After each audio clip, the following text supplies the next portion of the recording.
This message is brought to you by DoNotAge.org, the longevity research organisation that's on a mission to extend healthspan for as many people as possible via products that actually work. Start your journey today at DoNotAge.org and use code LLAMA for a 10% discount. That's LLAMA. People are beginning to realize, well, maybe I might have to die eventually, and I do have to age on the way there, but maybe that aging experience doesn't have to be so awful, or maybe I can slow it down a bit, and that's the exciting science that's happening right now.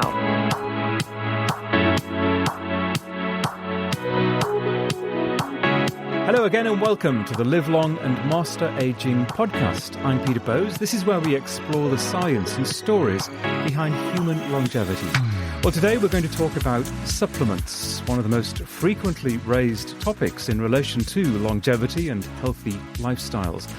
Do we need nutritional supplements? And if we believe that they can have a positive impact on our health, how do we decide which ones to take, and where do we draw the line in terms of how many? It can be very confusing. We're going to discuss that today and also meet our new sponsor. I'm very pleased to say that over the next few months, the LLAMA podcast will be brought to you in association with JUVICELL, which is a novel all-in-one longevity supplement, a longevity nutraceutical. We'll explain more in detail later in the podcast. I'm joined by JUVICELL's co-founder, Erin Sharoni. Erin's academic background is in biology and genetics at Stanford and Harvard University. She is also an entrepreneur with experience in digital health and biotechnology. Erin, welcome to the Live Long and Master Aging podcast. Thanks for having me. I'm very excited to be here. I could also listen to you speak for hours on end. You have a great narrative voice. Oh, bless you. Well, let's just end it there then, shall we? There Thank you very much indeed, Erin. I enjoyed that. No, it's really good to talk to you. That was a very brief summary of your career, and I know you've spent the last few months working on your thesis at Harvard on aging and epigenetics, yeah? Yep. What is epigenetics? Epigenetics is a very exciting field. So for folks who are not so familiar with it, everyone's heard of their DNA, of course, and I think a lot of people have this perception, which is generally correct, that your DNA, the hard-coded DNA, really doesn't change over time, right? You inherit bits of this DNA code from your parents, and you develop in the womb, and you come out as a person, and you have all those inherited pieces, and they generally stay the same. But people also might have heard that your genes are not your destiny. And so over the last 15 to 20 years, really actually I would say the last 15 years, this field of epigenetics, and the word epi, the prefix epi meaning above genetics, so above the genome, has emerged as very exciting, promising field. And essentially what it means is the regulation of your genes. So at a very sort of high level, how is the environment affecting your genome?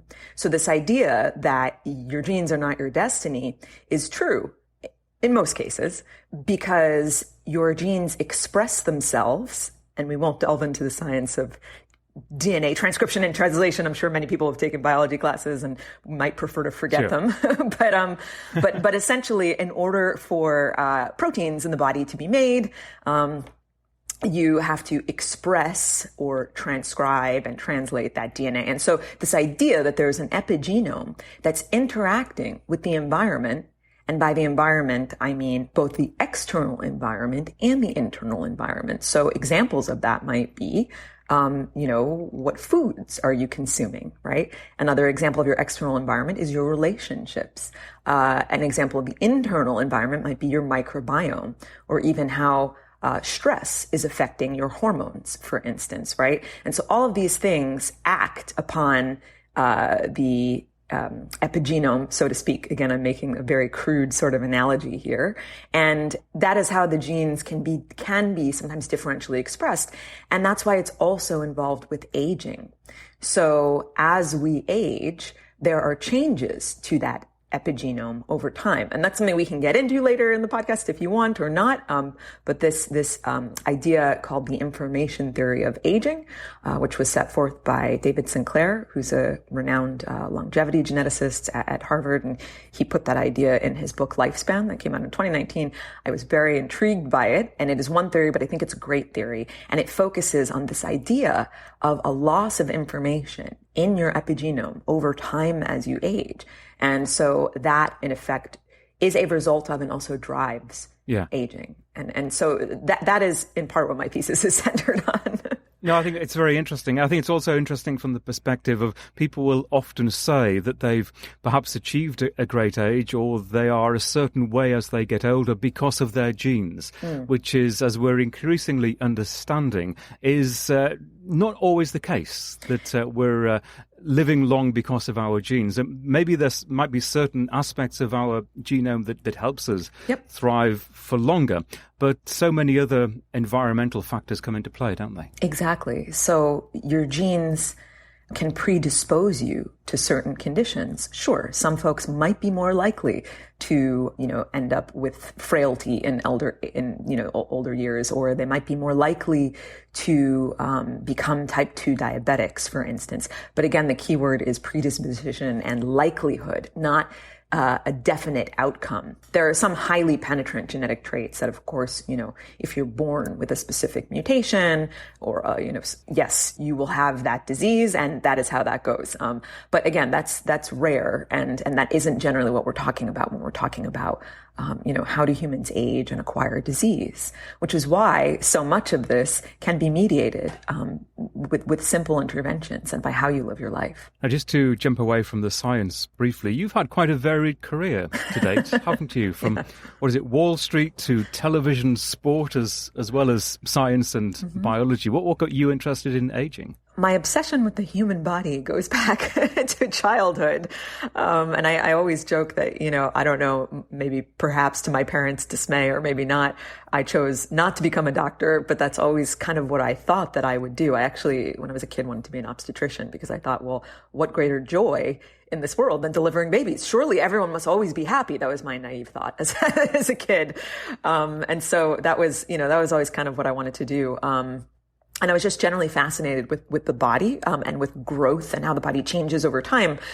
From the time that I'm the elder sister, my mom became pregnant with my younger sister when I was probably about 4, which is an interesting time for a child because you're really curious and, you're learning a lot. And, they enrolled me in these big sister classes in the hospital where you put on scrubs and they teach you, how to take care of the baby and they teach you about, fetal development. And I mean, it just completely was like this incredible world. And I was like, wow, what is this? As a small child.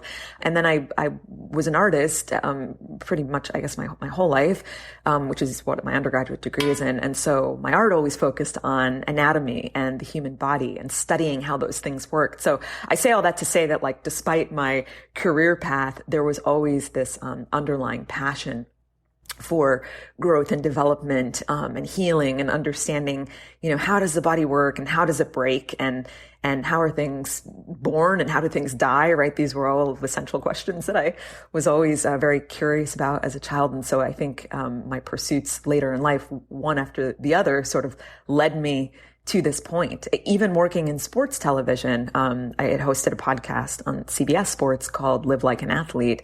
And it was because I thought that most people would be much more interested in hearing, how does a guy like LeBron James become LeBron James, right? How does he execute on the court? Not, how did he score 5 points the other day? Or, what's his beef with the teammate? Or, stuff that other shows might have been talking about.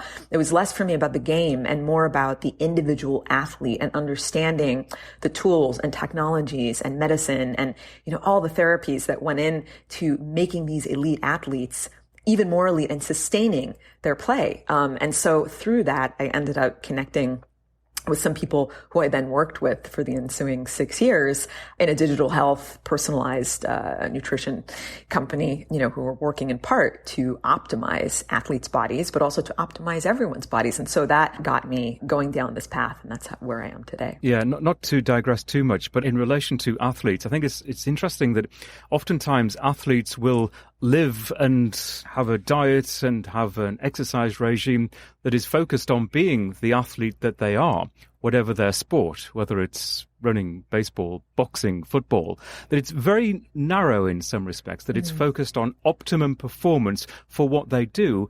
And it isn't necessarily a lifestyle that's focused on their own personal longevity. And indeed, some athletes can have health problems later in life because of the sport that they pursued. Yeah, that is true. Although I would say that I think if you look at the athletes at the very top of their game and the top of their field, right, and the top of their sport. So if you look at Messi and you look at LeBron and you look at, Serena Williams, right? I'm just picking them off the top of my head. Yeah, good examples. Right. When you think of their sports, you think of those people, right? And I would say, or Tom Brady, for instance, I would say that while they may be optimized for their sport in some ways, right? Like if you're an endurance athlete, you're going to be conditioned for endurance. If you're a sprinter, an athlete that does a lot of interval work, then that's what you're going to condition for. But generally, they're all following, at least to my understanding, at the high level, similar protocols in terms of basic things: sleep, diet, hydration, right? And all of these things impact your longevity, which is why I was so excited about this field when I first started looking into it, because I was like, hold on, you don't need anything special. I mean, yes, there is privilege involved, absolutely. Notwithstanding being a very famous, wealthy professional athlete, but not everyone in the world has the luxury of making some of these choices. I understand that. Some people have to do shift work. Some people live, in third world countries where you're lucky if you have clean water. That's a separate issue and it's an important one. But if we're talking about people that generally have access to, good food, clean water, they have the ability to rest, again, it is a small slice of the global population, but it's probably the slice that's listening to your podcast.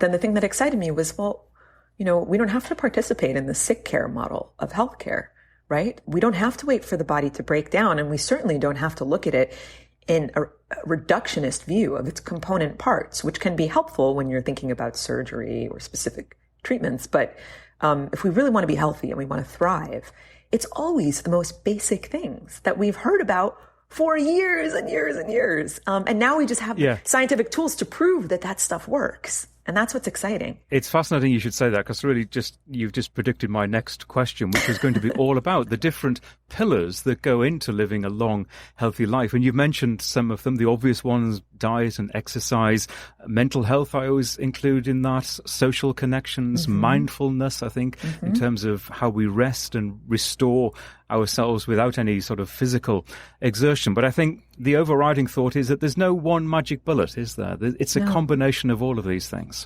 Exactly. There's no one magic bullet. I'm so glad that you said that, because people, need a psychologist on the show to talk about why people pursue the magic bullets. They want, instant results and the easiest path of least resistance, right? But that is sort of what we're conditioned to pursue.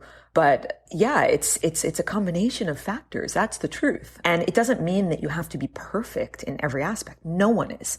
Not even a guy like Tom Brady, who's 43 and at the top of his game. Even he is not perfect, right? So it's the degree to which I think we can maintain those small but important lifestyle and dietary changes. And, we'll talk about the supplement JUVICELL later, but something like that to me is an insurance policy. That's an adjuvant therapy to say, hey, you're already doing good work. And I see almost all supplements like that.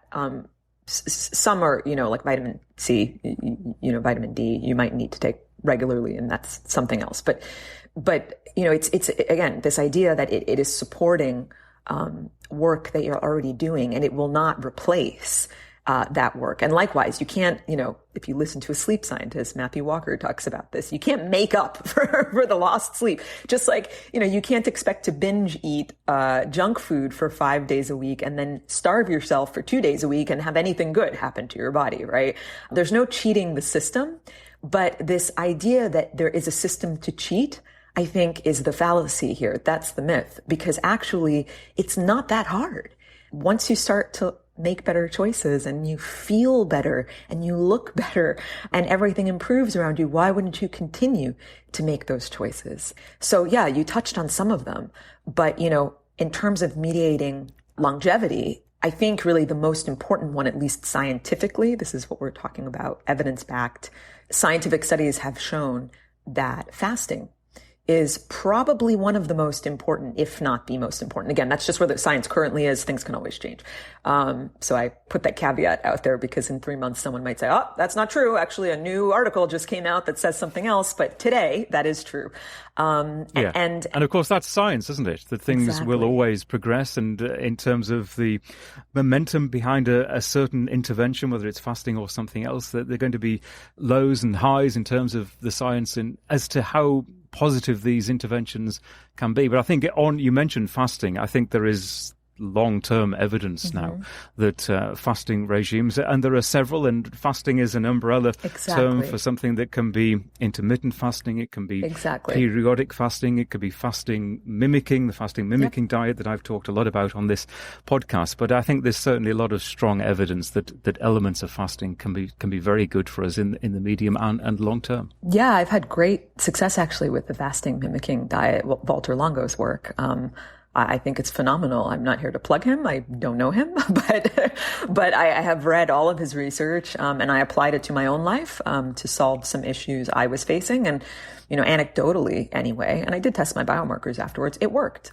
So, and the evidence suggests very clearly that it works. And so I'm always very clear also when I state, that fasting is a means to optimize longevity, that just like you said, fasting means many different things, and what it does not mean, and I want to be so clear about this, because it is a problem, it does not mean disordered eating. So I don't want anyone listening to this to think, oh, I'll just starve myself. That is not what we're talking about. We're talking about either periodic fasting under medical supervision, right, which is maybe a couple of days at a time, and you would not do this without your doctor saying it's okay, and something like intermittent fasting, which also I would suggest you need physician's clearance for, because some folks are on medications, and then there's the fasting mimicking diet, like you said, which again you still need to discuss with your doctor. But none of these methods of fasting should ever be abused, just like you can abuse anything else. So I always try and make that clear, because I don't want anyone to think, well, the science says reducing caloric intake is correlated with better health and longevity outcomes. That is true, but that's done in a very controlled clinical setting, right? So yeah, I just wanted to say that. And we'll continue this conversation in just a moment. Hey, quick question for you. Are you someone who wants to be fit, healthy, and happy? And what if I told you could get your dream body by simply just listening to a podcast? I'm Josh. And I'm KG, and we're the hosts of the Fit, Healthy, and Happy podcast. Listen, we get it. Fitness isn't easy. Carbs, no carbs. Just stop, okay? It doesn't have to be that complicated. And that's why we made this podcast. We get straight to the facts so you can become your best you. So the way to check us out is click the link in the show notes or search Fit, Healthy, and Happy podcast on any of the major podcast platforms. We'll see you soon. Yeah, no, and I totally agree with everything you've just said, and especially that idea that you really ought to talk to your doctor before implementing any of these interventions, whether it's fasting, whether it's something else, because we are all different and we all respond in different ways, and we all have other issues. There could be conflicts in terms of medication. There are all sorts of issues that people need to consider. So I stress and time again say that, if you're thinking about doing this, talk to your doctor first. You mentioned the fasting mimicking diet, Dr. Walter Longo, who's been on this podcast a number of times, and we could probably talk for the next hour about what it's like to do that 5-day intervention, which I've done many times. I was part of the first clinical trial involving humans at USC. For that, I was part of the first 19 people to use that diet when it was at an experimental stage, looking at the safety aspects. And this is back in 2013, I believe it was, and I've continued to use the diet over a number of years. And it's evolving, and the science clearly is evolving as well. But if anyone listening wants to dig a little deeper, just look into the index for this podcast, search for Walter Longo's name, and he goes into all of these issues in considerable detail. Erin, let's talk about JUVICELL. Sure. How did it start? What was your initial idea? Just tell me about everything that went into forming this company. Sure. So the idea for JUVICELL was actually first conceived back in 2019 by my business partners in Germany. And they cooperated with a group of scientists and a like-minded investor who's very interested and educated in the space and wanted to support that idea, and then approached me in early 2020. So I actually have to credit them with coming up with the idea. I came aboard as someone who is obviously interested in the space and passionate about it and wanted to help them, build it and grow it and improve it and build a scientific advisory board and all that good stuff. Make sure that it, gets into the hands of the public, and talk to people like yourself about it. So that's my role, in the company. And yeah, it's been great so far. And we launched in December in the US. And really looking forward to growing it and becoming the destination longevity product, I think, supplement anyway. And what is the goal? What is the mission? Well, the mission really is to help everybody access the ability to improve or optimize their health span and lifespan. And I always make that distinction between health span and lifespan because I don't know anyone that wants to live longer if they're sick, right? And people are living longer. They have been living longer, if you look at the data over time, but they have been living sicker, right? So you have less functional years, and that is not good for a number of reasons. It's not good for the planet. It's not good for the human experience. It's not good for the healthcare system.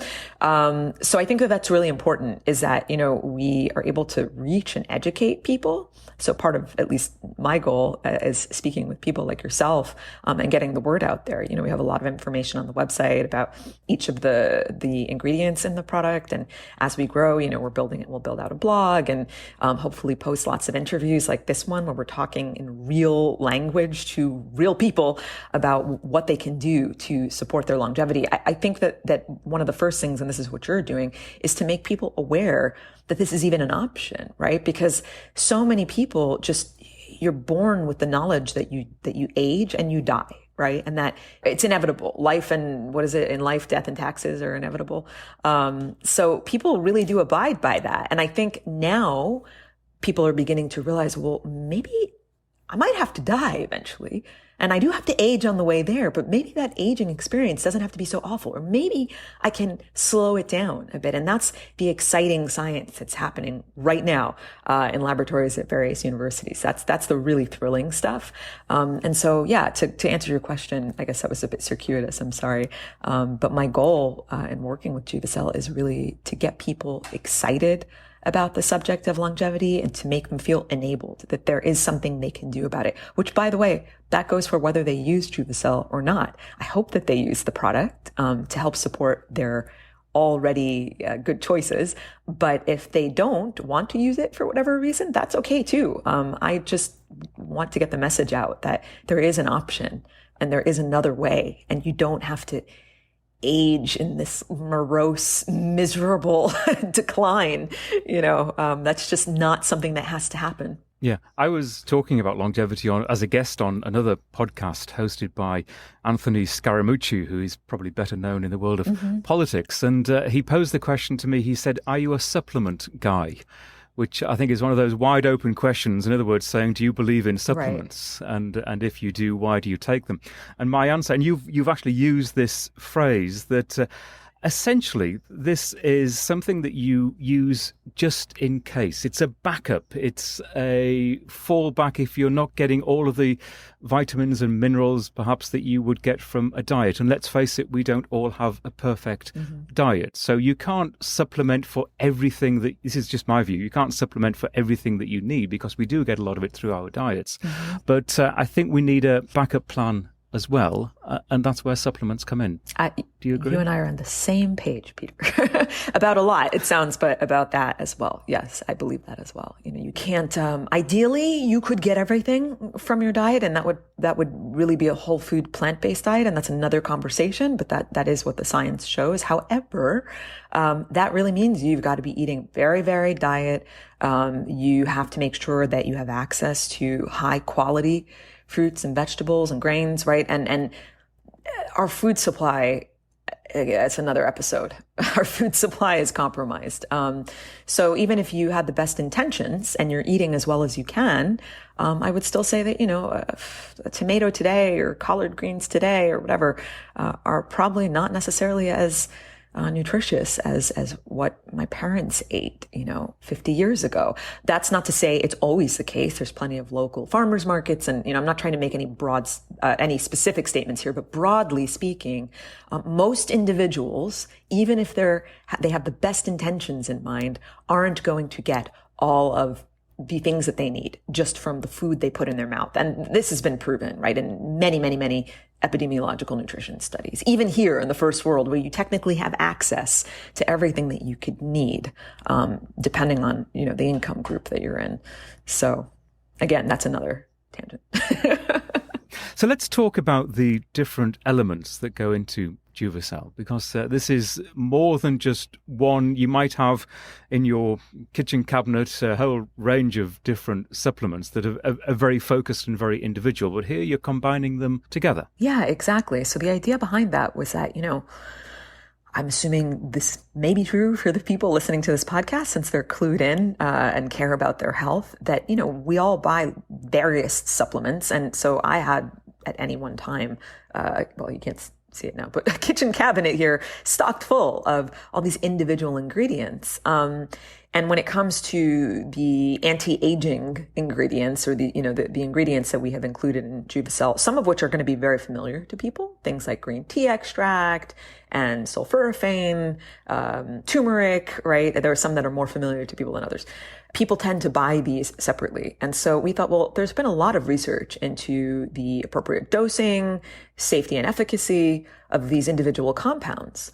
Why don't we combine them so that you have a longevity product? And we actually have a preclinical study underway to evaluate the safety and efficacy and looking at various physiological markers of aging to say, hey, how is this working? Is it working, right?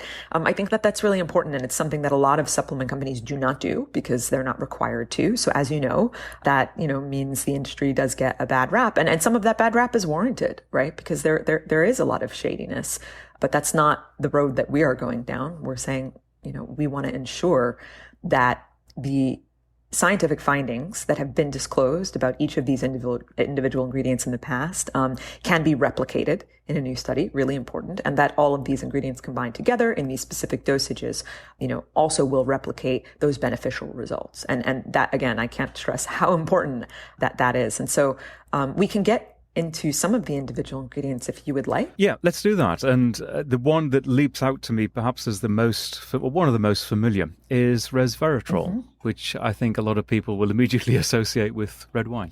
Yeah, exactly. It's a great excuse to say that you need to drink red wine for aging, right? Yeah. Listen, I have no problem with red wine. But then you dig a little deeper and realize how many glasses of wine you need to drink. And this is an age-old argument now, of course, about in terms of the benefits of red wine and resveratrol, that it's not quite that straightforward. Exactly. So resveratrol, yeah, I'm sure, as you said, most people are familiar with. I'm going to try and back up here and deconstruct the science so that I don't confuse anybody. Resveratrol, like most of the ingredients in JUVICELL, is a polyphenol. That means it's a chemical compound that comes from a plant, right? So here it's grapes, which is why you made the red wine reference. You would indeed need to eat a whole lot of that in order to get enough resveratrol, and even then it wouldn't be in the appropriate form. And so that's a whole other conversation. But one of the things that resveratrol does, in particular in combination with another ingredient that's very similar, a similar compound called pterostilbene, which is less popular in the general public in combination, is that they alter the epigenetic expression of some DNA damage response genes. So let me unpack that really quickly. We talked about what epigenetics is at the very top of the show, right? So hopefully people listened and they understand what that is, this idea of expressing the gene. And as you age, one of the things that happens is that you accrue DNA damage, right? So your DNA over time. People might have heard of telomeres, those end caps that protect your DNA. You accrue things like double-stranded breaks in your DNA, and this can be in response to just the general process of aging, but it can also be in response to something like, for instance, radiation. Radiation exposure is a great way to induce double-stranded breaks. And yes, that includes X-rays. That's why, you have to wear a vest and you don't want to be exposed to all too many of them.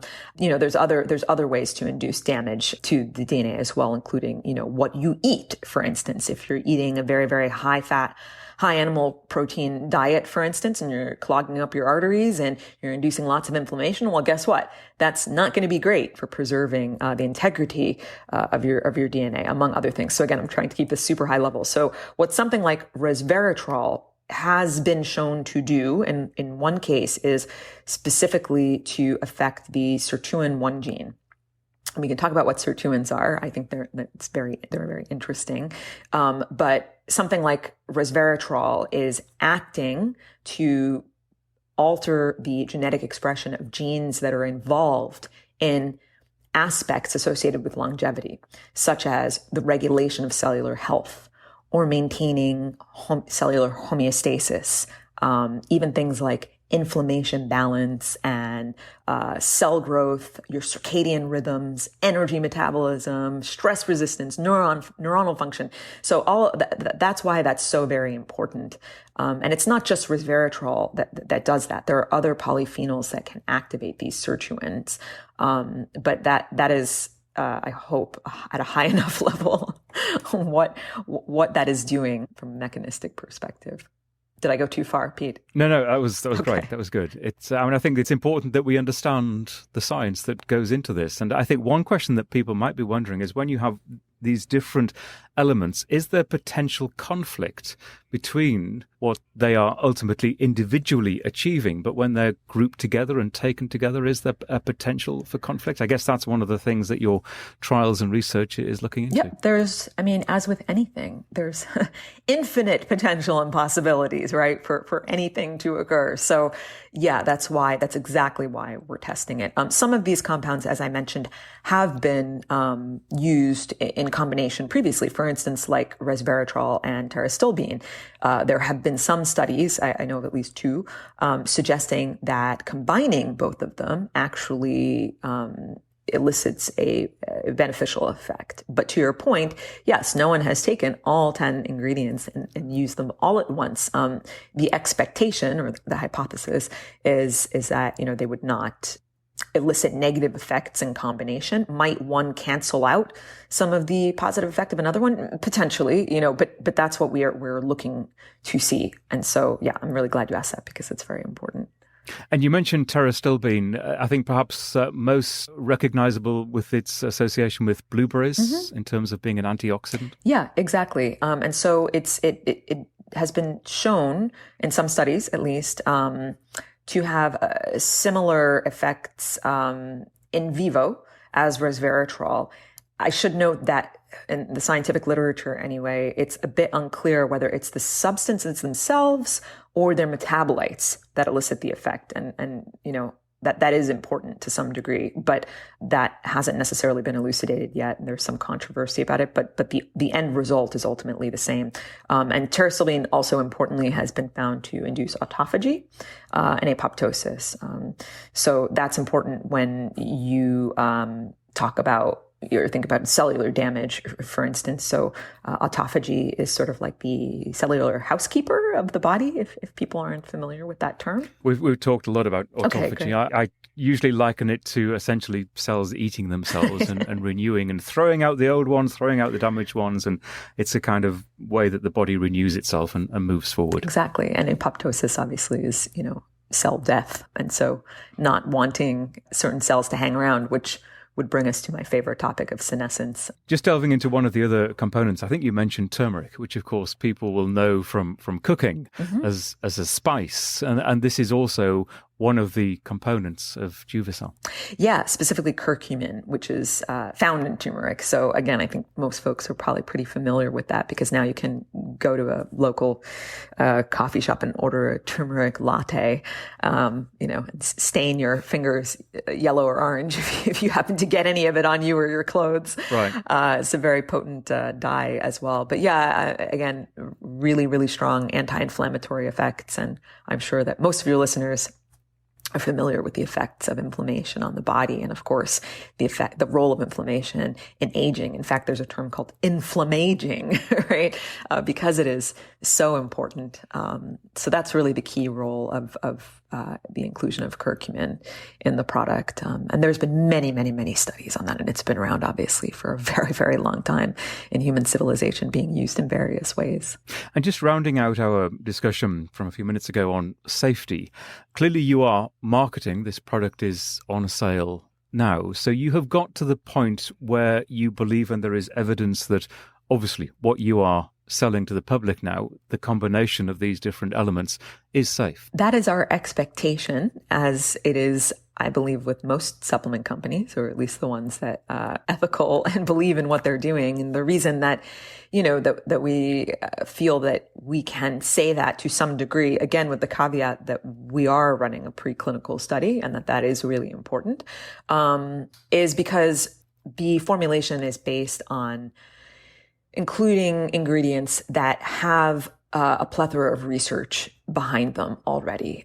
We can't say, as I don't think anyone can say, unless they've done clinical trials, something is 100% a certain way. But our expectation is that we've included these ingredients at the dosages used in these studies proven to be safe and efficacious. And we have specifically not included ingredients that don't have that backing. And so we continue to look rather rigorously at the science, because as we said earlier, that landscape is always changing, right? We find out new things all the time. And so we believe it's really important to be flexible and say, okay, if there's a red flag somewhere, we need to go investigate it, even if that means that we have to change the formula. That's really important. So I hope that answers your question. Yeah, definitely it does. Let's just change tack again. I've talked with a lot of guests about this.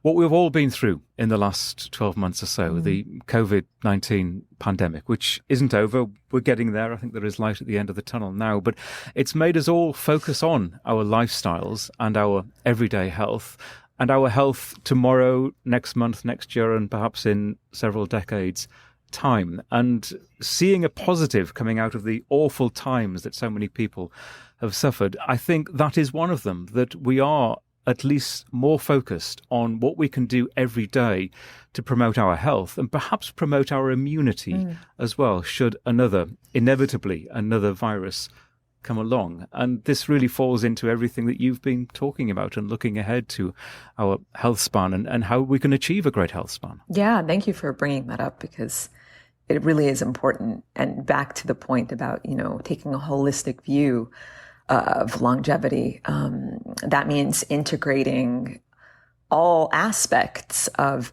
environmental health, internal, external relationships. There are relationships between organs and systems in your body. There's communication between cells, and there's also communication and relationships between the individual humans and countries. And, you can take it, it's a fractal from the microcosm, zoom it all the way out to the macrocosm. And I think, not to be too esoteric, but what the pandemic has shown us, is that we have a very broken relationship with the environment and with each other and with our food system. And, I know I said this earlier, but we live, at least in the US, in a sick care, healthcare system. And that has not proven to be helpful in the context of this pandemic. And of course, it wasn't a great thing before, but I think we've really seen some of the consequences playing out in real time now. But I think this is a good way to circle back to what we said at the very beginning of the podcast in terms of, what are these very basic interventions that mediate longevity, that are accessible and free to most people. And those very basic things are the same things that we're going to need to pay attention to if we want to avoid another catastrophic outcome like this one. I could spend an entire additional episode talking to you about my feelings on animal agriculture and, diet and that aspect of the food system. If that does not change, this pandemic will have been a dress rehearsal. That is absolutely true. That's another conversation. But people need to start making better choices when it comes to not just food, but how we treat the environment, how we treat each other. What do our relationships look like? What does your relationship to yourself look like? Are you taking care of yourself? Are you de-stressing? Do you have purpose in your life? Are you sleeping well? And I know all of these things sound like luxuries, and to some degree they are. But I do also think that a lot of these things are accessible. Look, meditation is free. Anyone can meditate. There are apps that are free. Now, I always tell people this. I'm like, you have no excuse. Yes, some people are working 3 jobs and they have shift work and they don't have time. I understand that. But most of the time you can make 5-10 minutes, because rather than scrolling through your phone or sitting in front of the TV, there's other things you can do to be, taking better care of yourself. But again, I think it's not just about the individual. It's about taking care of each other and taking care of our planet, because who wants to live longer if you live sicker? But also, who wants to live longer if you don't have a home to live on that's functional, where everybody is living peacefully and equitably? So to me, this idea of lifespan and health span is integrative. It does not stop with the individual, but I don't want to be on a planet or live in a society for a very long time where people are suffering and, we're watching the demise of an ecosystem, and it's preventable. And those same interventions that are going to help the planet and animals and, the soil thrive are the same interventions that are going to help humans thrive. We are all connected. Everything's connected. So that is my big soapbox spiel. And I hope that it resonates with at least some people, because if we don't take the right steps, we're going to be in the same situation. It certainly does resonate. And I think one of the goals has to be, and you mentioned those people who are perhaps working 3 jobs or struggling with dealing with children and homeschooling at the moment, all those distractions in life that make it difficult sometimes to focus on your own personal daily health and even think about your longevity. But I think the goal has to be to embrace everyone, and even those who believe that it's not for them because they don't have time for it now. Well, there is a way of actually making this goal, these aspirations, these lifestyle modifications possible for absolutely everyone, to have populations that think about good health and longevity. Absolutely, I agree. But it starts with systemic changes, right? There are big changes that are beyond what you or I can hope to accomplish. And I think in some sense, it's unfair to place that onus only on the individual, because it's really at a policy level.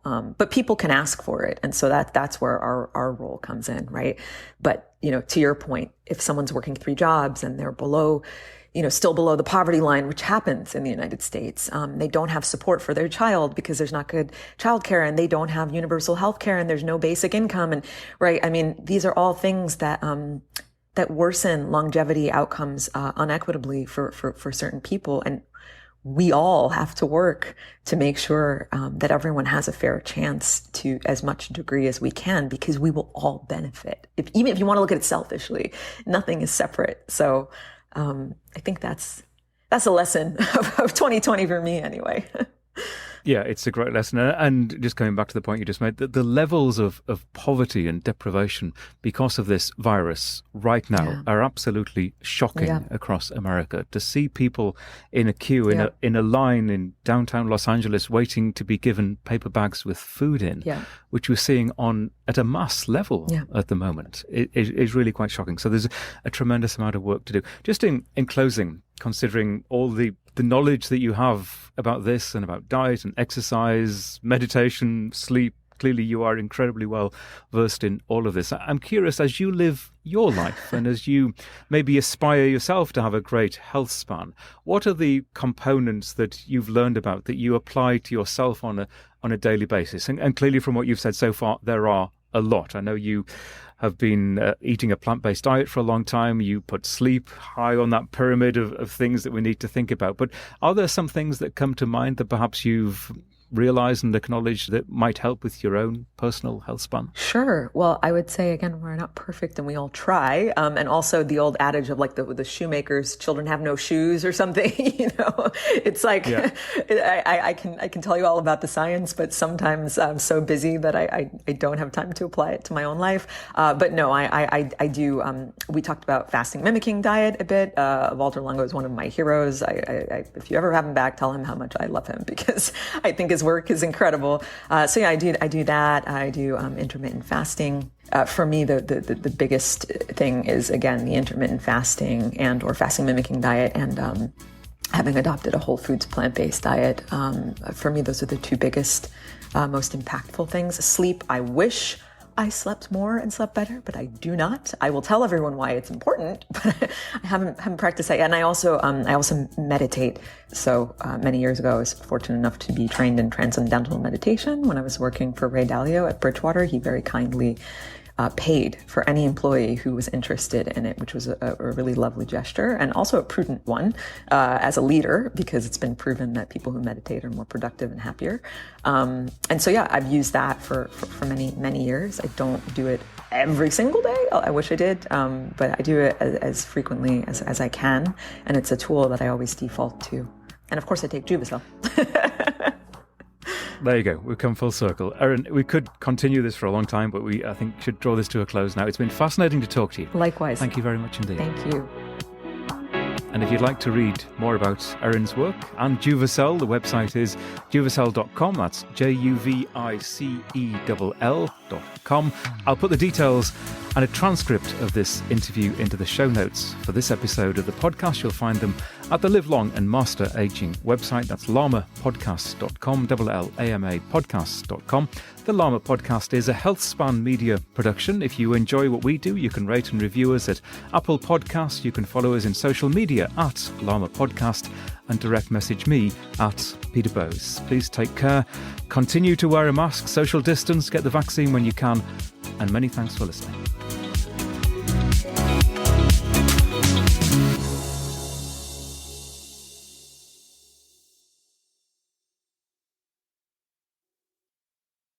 Health optimization is what this podcast is all about, and that means taking care of our mitochondria, the energy centres of our cells. Physical strength, avoiding frailty is key, and that's why the science behind urolithin A and the work of Timeline Nutrition is so interesting. You can find out more and get a discount code at our website and in the show notes for this episode.